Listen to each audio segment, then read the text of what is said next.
சமையல் வேலையெல்லாம் முடிச்சுட்டு அன்றைக்கி கொஞ்சம் ஃப்ரீயாக இருந்த மாதிரி இருந்ததுங்க. அதனால் சரி ரீஃபில்லிங் வேலையெல்லாம் பண்ணி முடிச்சிடலாம். எல்லாம் பேக்கெட்டாக இருந்துச்சுங்க இடத்தடைச்சிட்டு.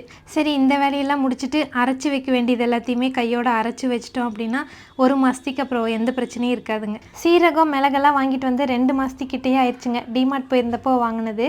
இவ்வளோ நாள் அந்த பவுட்ரு இருந்துச்சுங்க. அதனால் தெரியல. அந்த பவுட்ரு வந்து இப்போ தீர்ந்துருச்சு. சரி 2யுமே அரைச்சி வச்சிட்டோம் அப்படின்னா ரசமெல்லாம் வைக்கும்போது டக்கு டக்குன்னு எடுத்து போட்டு வேலையை முடிச்சிடலாங்க. நான் வந்து வறுத்தெல்லாம் அரைக்க மாட்டேங்க. அப்படியே அரைச்சிருவேன். ஆனால் கொரன்னு அரைச்சி வச்சுக்குவேன். அப்போ தான் வந்து ரசத்துக்கெலாம் போடுறப்போ கொஞ்சம் டேஸ்ட் நல்லா இருக்குங்க. அந்த பவுடரை அரைச்ச சூடு ஆறுற வரைக்கும் மட்டும் தட்டில் போட்டு வச்சுருப்பேங்க. அதுக்கப்புறம் எடுத்து பாட்டிலில் போட்டுற வேண்டியதுதாங்க. இனி 1 மாதத்துக்கு இதே யூஸ் பண்ணிக்கலாங்க. நேற்று நைட் வந்து ஜித்துக்குட்டி கேட்டுகிட்டே இருந்தான்னு ஐஸ்கிரீம் செஞ்சுருந்தேங்க. அதை காலையில் ஃப்ரீசர்லேருந்து எடுத்து ஜித்துக்குட்டி கொடுத்தேங்க.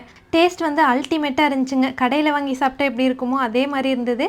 ரெசிபி வந்து கீழே டேக் பண்ணுறேன். உங்களுக்கு வேணால் செக் பண்ணி நீங்களும் ட்ரை பண்ணி பாருங்கள்.